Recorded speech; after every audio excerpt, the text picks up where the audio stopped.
Welcome to another edition of The Goal Line Stand. Andrew Spaziano, Tom Condi, as always, here ready to preview some divisional round football.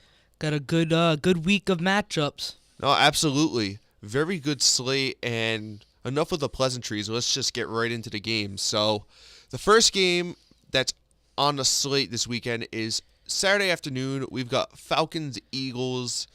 Tom, I have a difficult time getting a read on this game, to be honest with you, because the Falcons played so well against the Rams last week that I'm really high on them. I'm backpedaling completely on my previous stance on them.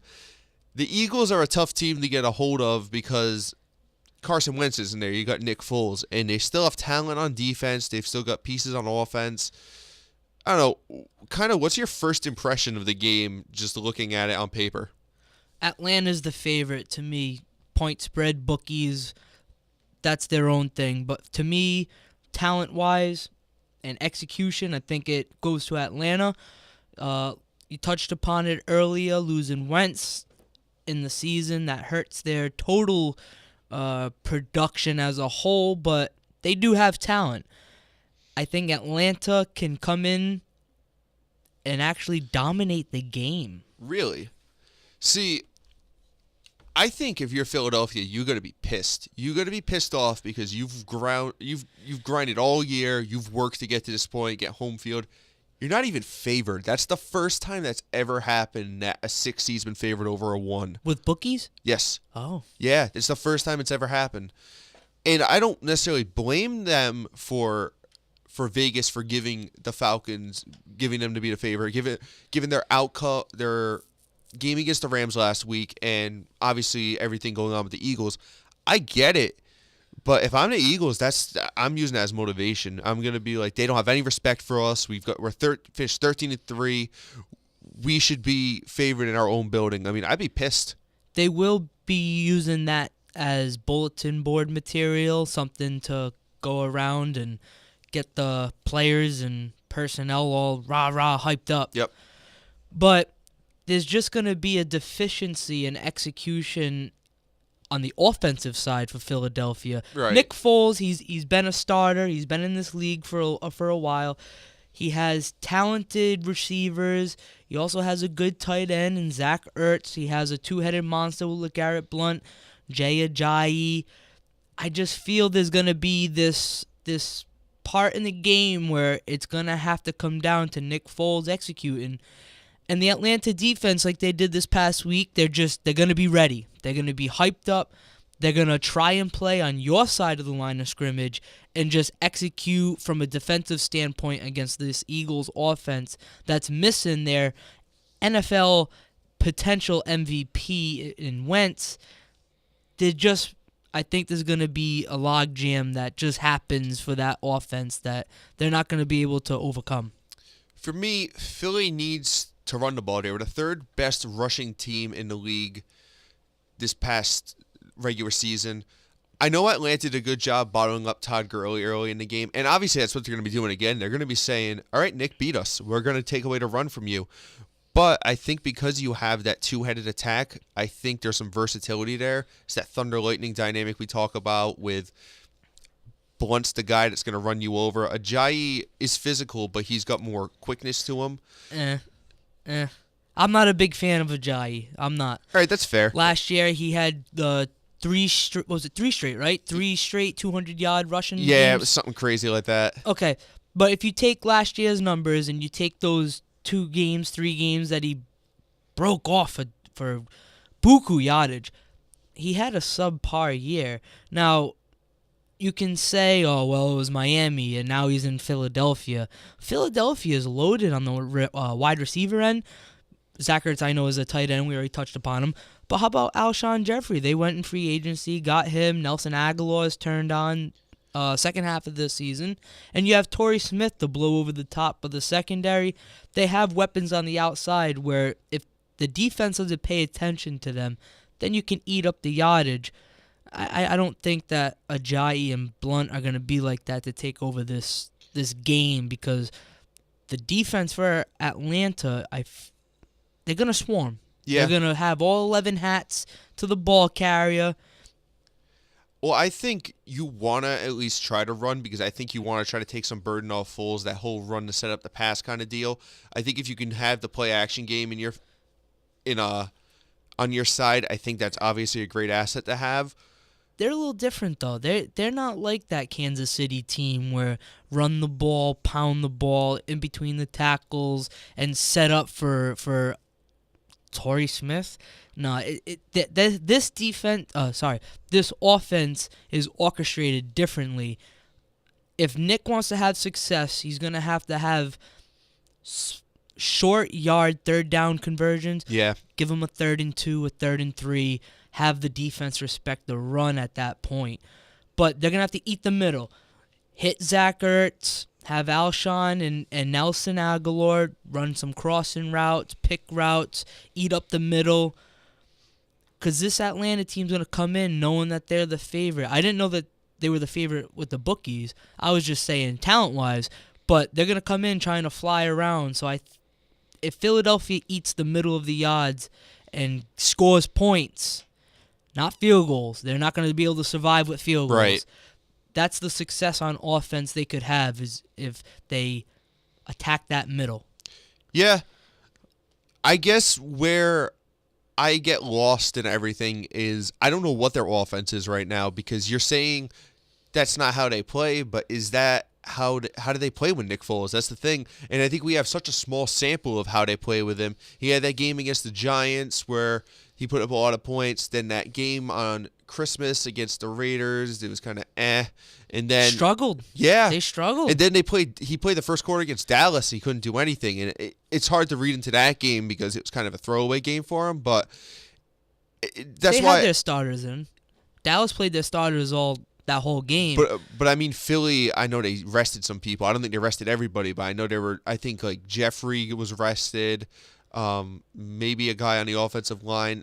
But my point being, I don't know what their offense is, and I guess what you could say is they've had an extra week to figure it out, try to put Nick in positions he's comfortable with. Because like you said, I mean, it's not like we're talking about TJ Yates or somebody or or Connor Cook, some sort of unproven backup. Nick Foles has had some success. It's just a question of what's he comfortable doing and how is your offense going to react to what he's comfortable doing. So that's the big thing for me. I think on the other side of the ball, Atlanta, you said it in the last pod, Tom, they got to get in the end zone. They can't settle for field goals. That's going to come back and bite them eventually.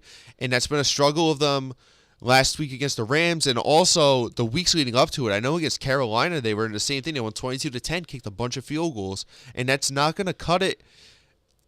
If it doesn't hurt them in this game, it's going to hurt them later on in these playoffs if they're able to advance. Yeah, kicking field goals is not a recipe for success. I know we touched upon it on our last cast. They have to come out scoring. It might be foolish of me to saying this, but I feel this Atlanta team had an easy route. I know every game in the NFL is tough, but you go and you play LA. First playoff start for Goff. Now you come in and play in Philadelphia. No Carson Wentz. They're a team that you take Carson Wentz out. What are they? You said it yourself. Well, we don't know about offense. Exactly. They have a solid defense. Not gonna knock them for that. Their defense is very efficient in stopping the run, protecting against deep plays. They're gonna win you games. But when you take Carson Wentz out, what do you have? When you have Carson in there, he's carrying that whole team, that whole franchise. Yeah, the whole recipe has changed, and that's on both sides of the ball because the defense, I think, feeds off of we know the offense has got our back and vice versa. So I think the offense, in turn, can take some chances knowing the defense will help them, and the defense knows they're going to score, and if we can put them in better shape, it's going to help us because we know if we give them a short field, they're going to convert, and now it's like the entire recipes change. You've taken a key ingredient, Carson Wentz, out, and now you got to figure out how to put it all together without him. And I mean, that's the big question. I think for me, you're talking about Philly's defense. I mean, they were the best rush defense in the league this year, and that was such a big part of Atlanta's win against the Rams. I really am curious to see. Again, we mentioned in the last pod about Atlanta controlling the line of scrimmage. I want to see if they're able to do that again. Yeah, and like I'm not trying to down Philadelphia, take that one guy out, and the whole team, the whole Jenga tower is gonna fall. No, they earned their record. They are what they are. They have talent.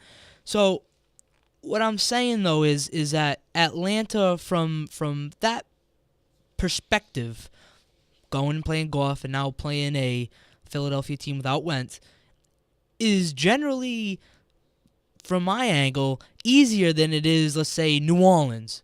New Orleans had to play Carolina for the third time, and now they're going to have to play Minnesota.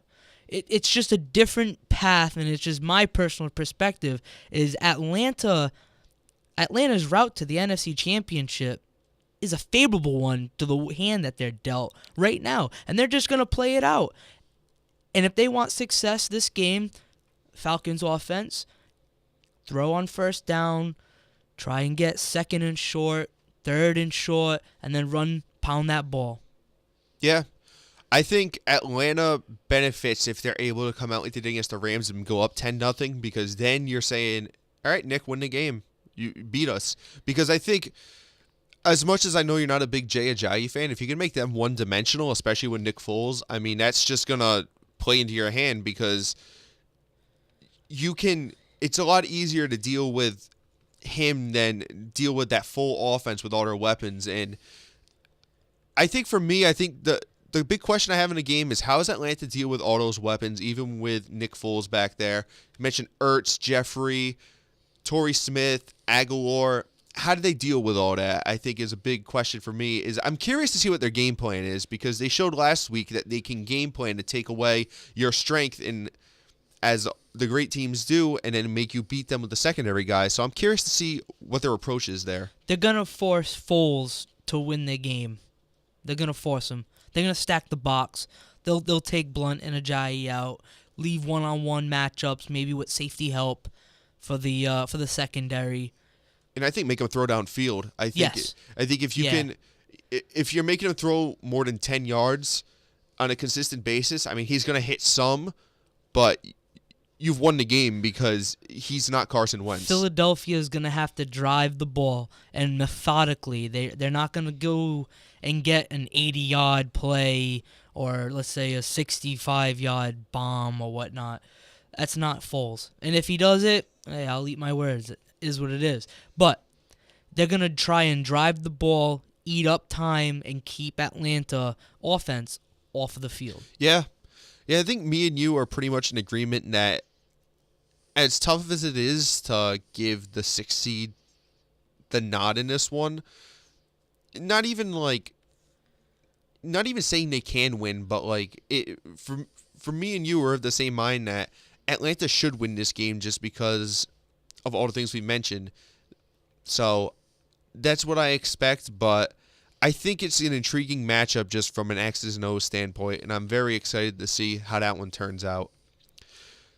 The night game Saturday is Tennessee at New England, and I think a lot of people are going into this game similarly to how people went into the Texans-Patriots game last year, where people don't feel Tennessee has a chance. And I think if you look at the stats, you look at it on paper, and you see how each team has played, it seems that way. But, I mean, what do you think Tennessee has to do to win this game? Play similar to how they did last week. Mariota needs to play better. He played for 60 minutes and was lucky to have a Kansas City meltdown. Well, maybe not lucky, because it's kind of what we're expecting now from Kansas City. Get in and get bounced right out. But what you're saying is he's stuck with it. Yes. He's going to have to play all 60 minutes because Tom Brady's going to. Yeah. He's going to play from the second that whistle blows until the final whistle. You're going to have to keep going, driving, and get Henry going. Yeah. Get him going. Report already coming out that DeMarco Murray is not playing. Yep. He is not playing this Sunday. And that hurts them. I mean... Oh, Saturday. Sorry. Yep. Saturday night. It's the late game. Yep. I mean, not having Murray hurts you. I think having those two guys, especially the way Henry played last game, I think that'd be like a huge boost for them to have two guys you can kind of... And DeMarco's a very good pass catcher. Yeah, and not only that, pass protection, too. Yeah. See, here's the thing that a lot of people forget, and I've heard it through this whole year, even when Murray was struggling with injury, his hamstring leading up into the regular season, he sustained that injury in preseason. But DeMarco Murray, he's excellent in all three phases of being a running back. And what that means is when he's running with the ball, when he's catching the ball, and protection, Derrick Henry struggles in blitz protection. And that was evident this past week against Kansas City. There was a blitz pickup where he just totally misread, and Mariota suffered a big hit. Oh, I know the one you're talking Yeah, about. he got a big hit. He got cracked. Yeah, so that's what people tend to overlook. Murray might not have the flashy numbers right now because of his injury, but last year he was the AFC rushing touchdown leader. I believe so, yeah. So what people overlook is it's all good to get into the stats, but that was what kept Murray in the starting role. Derrick Henry, he might get 100, 150 yards rushing, but for him to be an all-three down back, he needs to improve with the pass protection. And don't be surprised if New England unleashes the hounds on those passing situations and just annihilate Mariota because of that. Yeah, that's a very good point. That's something you really have to look at the tape and understand that. So that's a good catch by you. And that's a big deal, especially where in all likelihood they're going to have to throw the ball because they're probably going to be playing from behind at some point in this game, whether it's a touchdown, 2 touchdowns, whatever. So I'm definitely with you there, but I think the best thing they can do is something you also alluded to, is they have to run the ball. We've been over countless times how bad New England's run defense is, and New England knows that. I'm sure they're going to be in a situation where they're going to try to force Mariota to throw. I don't doubt that. So I think they have to find a way to get him going. They have to stick with it. And they stuck with it against Kansas City. I think that was their saving grace, is that they didn't abandon their game plan. But I think the other key for Tennessee, Mariota kept going 60 minutes, but they can't put themselves in a hole like they did last week. If they're down 21-3 at halftime against New England, they're going to get shellacked. Because the Patriots. Did you say that last week about them facing Kansas City? I did, and I'll eat my words. And believe me, I was wrong. I give Mariota and that team all the credit in the world, but Andy Reid. Andy Reid, there's been 4 games in the playoffs where a team has blown 18-point halftime leads, and he has half of those. Wow, I did not know 67-4, and he has 2 of those games. Yeah, but you're right. Last week was Andy Reid, and this is Bill Belichick. Yeah. So whole other different coach. Yeah, and I just don't see New England, if they're up by 3 scores, I don't see them making the mistakes the Chiefs did. That being said, I think they have to rattle Brady, and it's really tough because you don't want to bring pressure because he's so good at diagnosing the blitz, getting the ball out quickly. But something with this New England team that's been evident is, Julian Edelman isn't there. They don't have that guy that's going to go over the middle. Something I noticed with New England this year watching their games is it's a lot more, instead of 5-yard crosses, it's like 5-yard slants, it's like 10-yard crosses. Those take longer to develop. That puts strain on the offensive line. So Jerome Casey and all those guys up front, they can create pressure because you're not going to win a shootout against this team. As suspect as New England's defense is, I don't see Tennessee going in there and putting 35 up.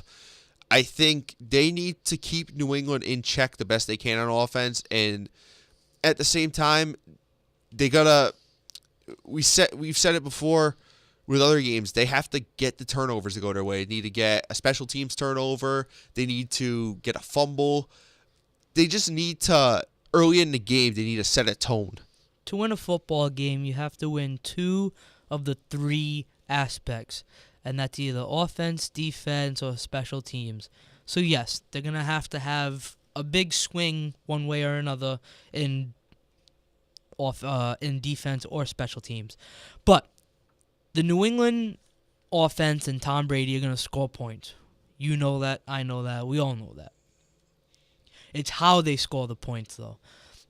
You don't want them to drive methodically and killing time. Because on the other side, if you want to be successful on the offensive side for Tennessee, you're going to have to keep Brady off the field. So New England knows what they're going to do game plan-wise coming into this game. They know that Tennessee is going to try and keep Tom Brady in the offense off the field. So I am looking at Tom to utilize the underneath passes this game because I think it's going to be there. I do think this game, those underneath routes that you were just talking about and not having a receiver for, those might be open. Now, they have Rob Gronkowski, Brandon Cooks, your focal points for offensive weapons on the outside. Line them up wherever you want. Gronkowski, to me, is just interchangeable with a wide receiver. So, between him and Cooks, your offense is set. Now, it's the running backs coming and reading these linebackers on these option routes. I think this is where New England's going to find their success and methodically drive, eat up that time. They're going to score points, 7, 14, 21. And then that puts pressure on Tennessee. And that's where you make Tennessee one-dimensional. And then that defense for New England is just going to eat them up. James Harrison's just going to have sack upon sack. That's what New England's game plan is walking into this. Yeah. Because they don't want Tennessee to be able to drive the ball themselves with Derrick Henry and keeping New England's defense on their toes thinking, is this run or pass? Yeah, I think they want to take Tennessee out of their game plan is what you're saying. And to your point about the short passes and the running backs, the Patriots did not have James White the last couple of weeks of the season with he had, I think it was an ankle injury, and he's healthy. He's been practicing, so he should be good to go. I know Gillespie's been hampered with a knee, but they don't even dress Gillespie half the time. That's a perk of knowing you're going to be in the playoffs, though. You can rest guys like that. If you were in the playoff hunt trying to get in, right, that's a little different. You might be playing those guys. Yeah, I'm very curious to see how New England comes out because I that's a very good point. I think it's going to be a lot of those.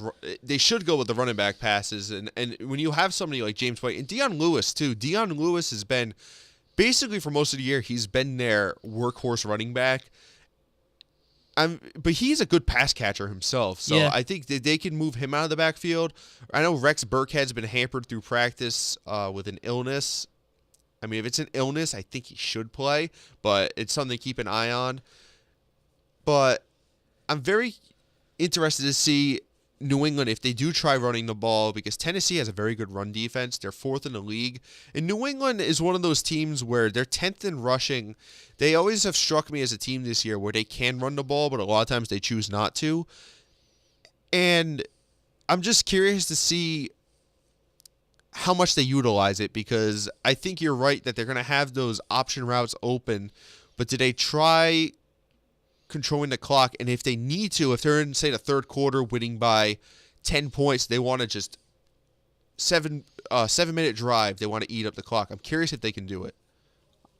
I think it's going to be there for them this game. I really do. I think it's going to be there for them. Yeah.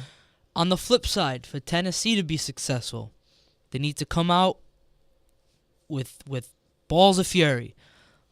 Coming out, they're going to be traveling to New England, so I think they need to come out and punch them in the mouth early, try and score early, and keep that defense of New England guessing. Yeah. They're going to need Derrick Henry to be successful on his first few carries. That way you can utilize the play action, and not only that, move Mariota outside the pocket. For them to be successful, you want that New England defense not only guessing, but playing east and west.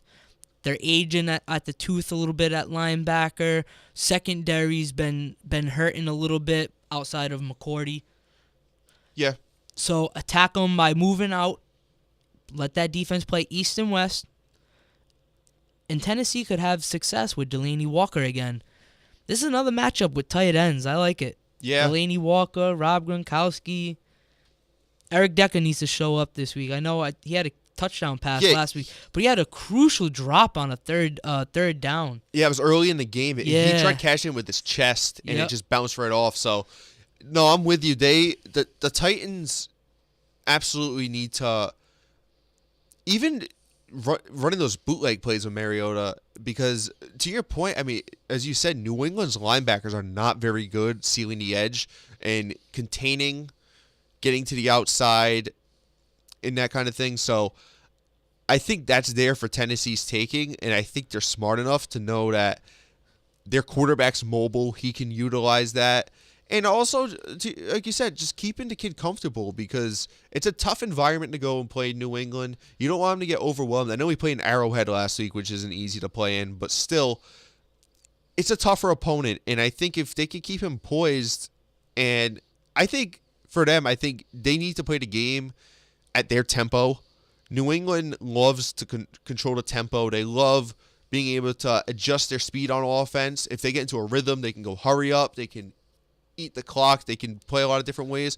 But if they can disrupt that defensively, Tennessee's able to own the tempo, then I think they can make it interesting. And once you get to the fourth quarter in a one-score game in the playoffs, it's anyone's game. Yeah, Tennessee won't win if Mariota stays in the pocket. They need him to move the pocket and have them play east to west, because they have trouble sealing the edge, but that New England defense can rush the passer, especially when they know he's just going to sit in the pocket, or if it's a play designed where Mariota's not going to climb the ladder, so to speak, which he doesn't really have an issue with. Usually it's 1, 2, 3 read, and then he goes and takes off for a gain of 25.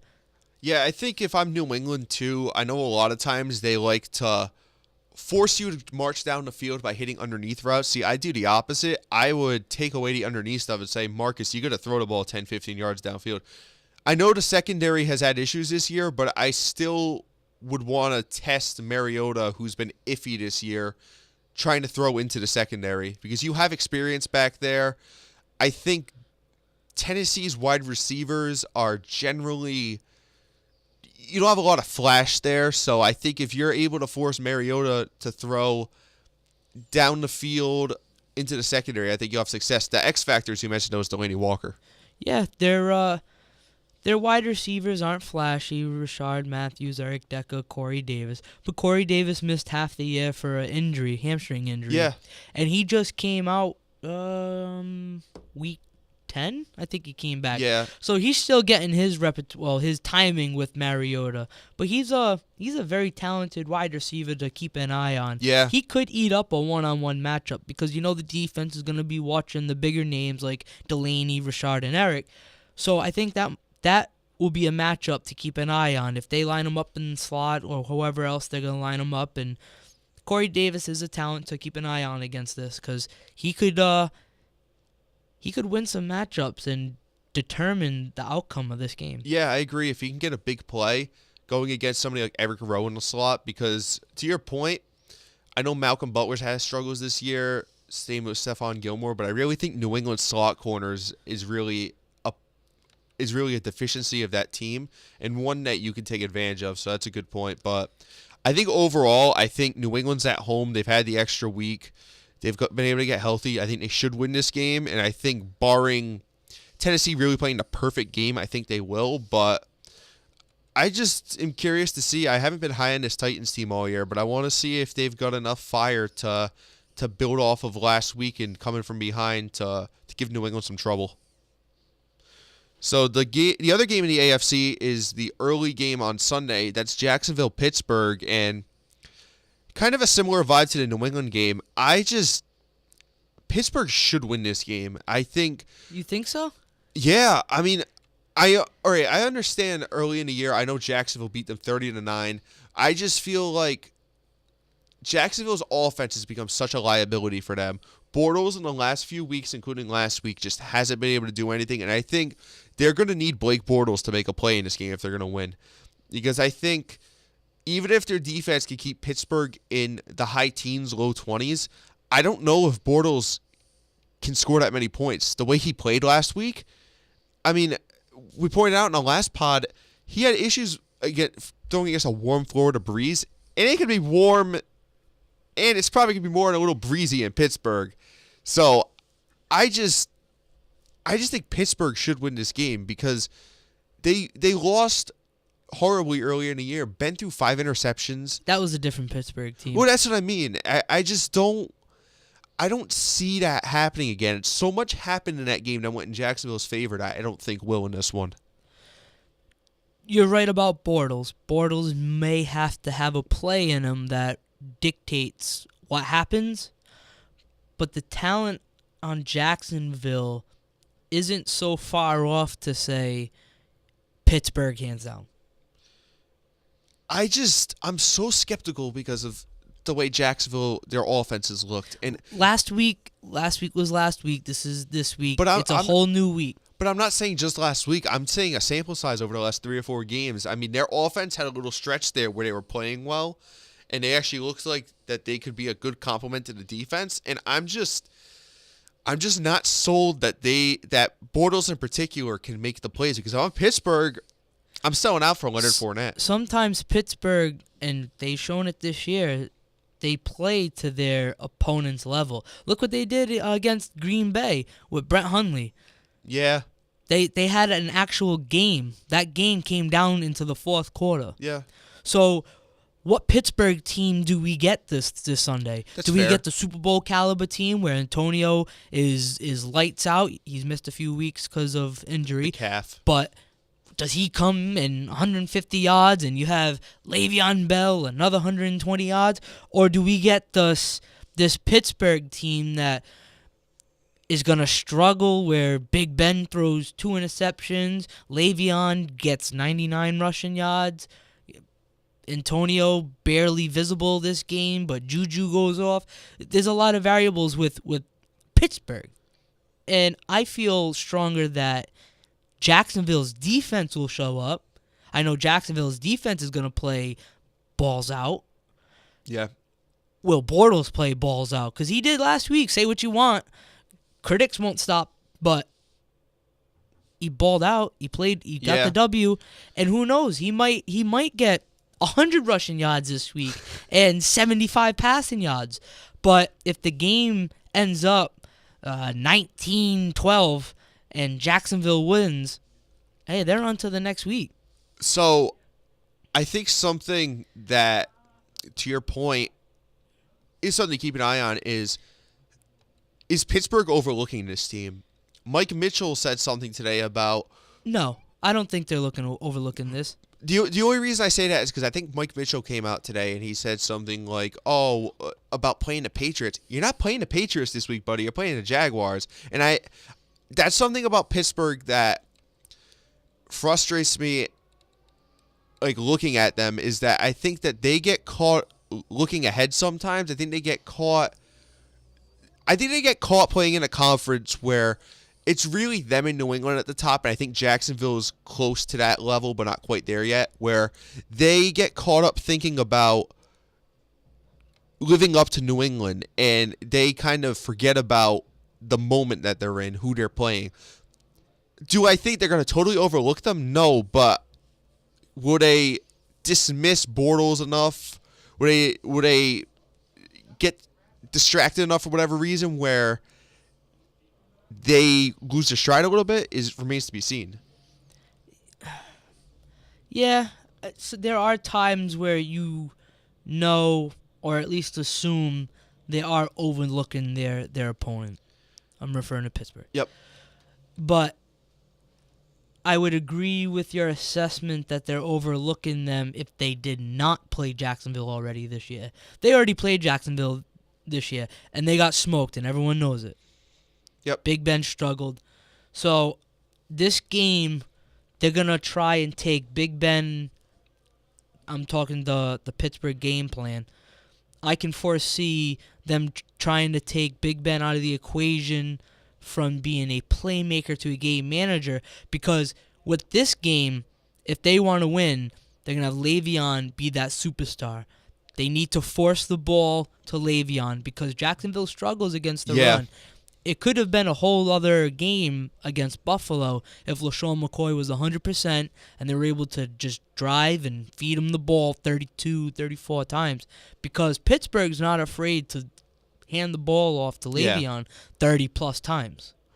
Well, the thing is, too, is that with Buffalo, you don't have to worry about the passing game as much. With this, there's so many weapons for Pittsburgh that you have to respect that. I don't think you can't sell out for the run.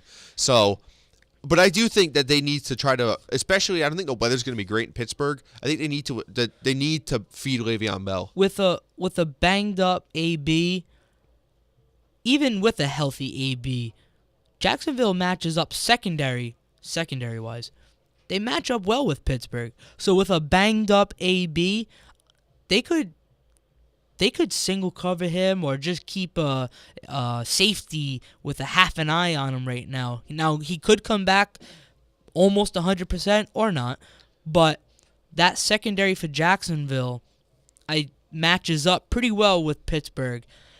It's going to be the front seven of the defense of Jacksonville against that offensive line in the run game. That's a matchup to watch. If I'm Pittsburgh, I'm forcing the ball to Le'Veon. I'm not going to make this into a throwing game. Even if it's a beautiful day out with birds chirping, I'm not throwing the ball because Jacksonville is hurting defending the run. Yeah. In between the tackles, too. Yeah. No, definitely. I think overall, Pittsburgh should win this game, but I will say there's definitely a lot more at play here that could determine a game than I think, like, say, the New England-Tennessee game, because that Jacksonville defense. And if they're able to create turnovers, if they're able to give Bortles a short field, then I think they definitely have a chance. I think it's going to depend on the tone they set early in the game. Are they going to come out with confidence because of the way they played against this team? Or going into Pittsburgh, are they going to be, as a playoff team in a playoff game, are they going to be a little gun-shy to start with? I'm curious to see how their offense attacks Pittsburgh's defense. I'm curious to see if they try to give Bortles some chances to throw the ball, if they try to play it close to the vest. Because you said in the last pod that they basically game planned last game where Bortles wasn't going to lose in the game, but he can't play like that this time. He's going to have to throw downfield. He's going to have to take some chances. By that mean throwing down the field and not just taking little check downs. Pittsburgh's not going to be afraid to stuff the run. Yeah. They're not going to be afraid to clog that box, so to speak. And they're going to make Blake Bortles throw that ball. Jacksonville, their offensive scheme this week is going to have to be, what can we do to set up to throw the ball to downfield? Because the short intermediate routes, they're not going to be there. They're going to try and have him throw that ball 15-plus yards. Yeah. I think overall, I like Pittsburgh in this game, but I think it has the potential of being a grinded-out 17-13 kind of game, depending on how Jacksonville comes out and plays. It also, I think, has the potential of being a 34-10 kind of game if Bortles turns the ball over, if Pittsburgh's able to run the ball and then in turn force Jacksonville to play closer in the box. I would say that I don't see Pittsburgh coming out to that formula that San Francisco had success with. Right, because Ben's not as mobile. Exactly. That's why if I'm Pittsburgh, my game plan walking in is just feeding Le'Veon. Yeah, I would agree. So that's the second to last game. The late game on Sunday is the game I'm looking most forward to. Really is the game I was hoping was going to be the NFC Championship. But Saints-Vikings is going to be a really good game. I think it's one of the most evenly matched games that we've seen all year. And I know these teams played week one, and you want to talk about different teams. Both of these teams are vastly different. The Saints have a different identity than they did week one, where they had Adrian Peterson back there, and that was the big story. The Vikings have just endured so many different injuries, and they've just changed as a team so much. I'm very intrigued by this game. Yeah, this game has potential to steal the spotlight of the whole playoff run. Yeah. For me, it kind of seems like this is a redundant conversation that gets brought up, but I think you got to look at quarterback play. I think you have to look at what Drew Brees did last week, and then you have to ask, can Case Keenum do something like that? And I think I say it's redundant because everybody's been questioning Case Keenum all year. Everybody's saying, is this guy, he can't do it again. 3 quarters through the season, people were putting him into the MVP MVP But on the conversation. flip side, people were also saying, is Teddy Bridgewater going to start? So I think he's gotten some respect, as you're saying, but I think there's always been the question because of the name, because people have seen him play other places and not play well, and they just, it's people can't wrap their mind around the fact that this guy's having the year he's having, but you have to look at what he's been this year and his body of work, and he's shown that he can be effective as a passer, and he's comfortable throwing to those receivers. He has receivers. He has a good talent around him right now. Even with Delvin Cook going down with injury for the whole year, the other two running backs, Latavius Murray and Jerick McKinnon, stepped up both respectively at different times of the season. Early in the season when Delvin first went down, it was all McKinnon, and then it turned into all Murray. And not only those two, but then you have Adam Thielen and Stephon Diggs on the outside. And Rudolph, too, over the middle at tight end. I like Rudolph a lot. Yeah. He's saying that his ankle feels a lot better after the bye week, so that's good news. But Case Keenum is just utilizing the talent that's around him. He himself is not entirely labeled a playmaker, but he's making plays with the talent that he has around him. So for them to be successful this game, he's going to need to utilize those running backs, feed the ball to Adam Thielen, use the red zone threat of Stephon Diggs. He's just outstanding too, by the way. Yeah. Stephon Diggs, love the talent. He's an excellent receiver. A lot of this year went to Adam Thielen, and it should have. He is very, very good, Adam Thielen. But Stephon Diggs gets kind of lost in that shuffle, so I do like Stephon Diggs. And then that defense doesn't let up 30 points, 25 points. They're solid on all three levels of their defense. Their front, their linebackers, and their secondary. I think they're solid. And that's where I think they become a tough matchup because it's hard to know where to attack. Yeah, and that's going to play into New Orleans because New Orleans has a dual threat, as in Drew Brees just threw for 300-plus yards. But, they have two running backs in Alvin Kamara and Mark Ingram, and both of them could run for 100 yards. You might have 200 yards rushing and 100 apiece for both of them. So it's going to be interesting the first few possessions for New Orleans because almost like I'm going to date back a little bit, but it's almost like in Jurassic Park when the Velociraptor touches the fence a few times trying to find a weak spot. That's going to be the New Orleans Saints. A couple of drives. It might be boring for the first quarter of this game, but it's all in the chess match type of game because are we going to have the Drew Brees that throws for 350 or are we going to have two 100-yard runners in this for New Orleans? Tom, I think the best part of this is that you just compared this game to Jurassic Park, and I love it.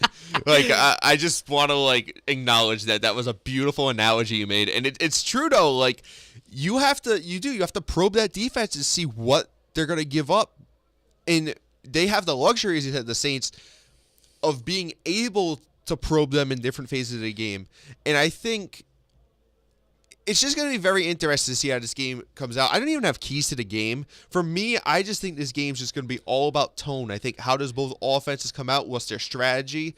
How do the defenses react? Are there any turnovers? I think, as you said, the first quarter of this game, I think, is going to be key to how the rest is going to unfold. This is going to be a very broad statement, but the keys to this game is really only one key: adjustment. Mm-hmm.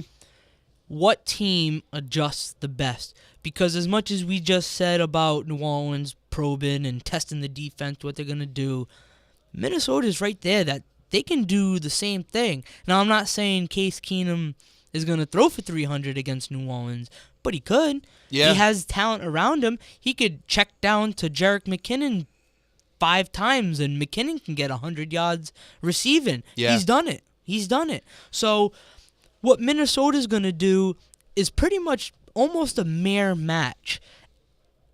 And I'm not trying to compare Keenum to Drew Brees, because please, we know the resume for both Right. quarterbacks.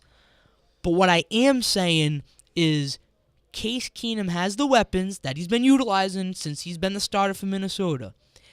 He's going to utilize it the best way he can. And if that happens to be a passing game where Stephon Diggs and Adam Thielen get 150 plus for 2 touchdowns, that they can do it. And they've shown it. Yeah. No, I agree. I think what you were saying about adjustments is very fascinating, I think, too, because I think both coaches are very good at the same time. I think a lot of times you come into games and there's a mismatch with coaching and the staffs. I really like Mike Zimmer, and Sean Payton has shown that he can lead a championship team. He did it when they won the Super Bowl. He's gotten to a couple of NFC championship games, and he's shown that he knows how to play this time of year. And I think Mike Zimmer is very smart. I think what Mike Zimmer has done, I can't say enough about what he's done with this team, adjusting throughout the year. It's going to be the classic example, I think, of a chess match. I think these two guys on the sideline are going to be moving their pieces around, trying to figure out how to get to the other side of the board. And it's going to be very fascinating to see. I just can't say enough how much I'm looking forward to this game, because I think there's a lot that can happen with the pieces on the field. Yeah, and a chess match it is. Yeah. I think for me, I have a hard time picking a team in this game because Minnesota's at home. I think something else to keep an eye on is how do they react coming off the bye week. Sometimes you get teams that come out sluggish, and I think that could be a factor in the game. I think the Saints, they had a really emotional win last week against the Panthers. Did they harness that? Are they a little exhausted and they come out a little flat at the beginning? I think for me, I guess I like the Saints in this game because of Drew Brees. I think he brings something to the table that, as good as Case Keenum is playing, as you said, his resume, he's an elite passer. If you saw some of the throws he made against the Panthers last week, that pass to Michael Thomas in particular on the 3rd down on their last drive, he threw it back shoulder and he put it only where Michael Thomas could find it. It wasn't bad coverage, but that's an elite receiver and elite quarterback just having perfect chemistry. So I guess I'll take the Saints in this, but I mean, that's like the slimmest of margins. It's like 51-49 because it's such an even game. I haven't said who I wanted in any of these games during this whole podcast of today. I'll give it to you now. You have Atlanta going to New Orleans for the NFC Championship. I think Atlanta beats Philadelphia. New Orleans beats Minnesota. For the AFC side, you have New England and Jacksonville. Taking Jacksonville? Yep. All right. For the AFC Championship. And I think for both of those outcomes to happen, teams are not going to... You can't kick field goals. Yeah. I can't stress that enough. And all these teams have shown to do it, minus New England. But you can't live on field goals. But to my point, I still think Atlanta, New Orleans, New England, Jacksonville, those will be fun games, and those are my outcomes. Yeah, I'll say Atlanta, New Orleans will be NFC Championship, but I'll say Pittsburgh, New England. I think Pittsburgh is not going to let what happened to them earlier in the season happen again. They're not going to turn the ball over 5 times. I don't think Fournette's going to be able to have as much success as he had. I think Jacksonville's defense can keep them in the game, but I just think Pittsburgh's on a mission. I think they want that rematch with New England. I take them, but that game could bounce the other way, but I'm sticking with the Steelers. So, very excited for this weekend, Tom. I'm sure we'll be exchanging texts this weekend while we're watching the game. Sure will. So, we'll be able to bust on each other when and if our predictions go wrong, but very interesting to see. That's all we've got for this edition. Be sure to tune in next week when we go over the matchups from Divisional Weekend, and we'll also have a pod about Championship Weekend and previewing those games about who's going to earn a chance to go to the Super Bowl in Minneapolis. Until then, Andrew Spaziano, Tom Condi, have a great weekend watching some NFL football, and take care. Be sure to tune in next time.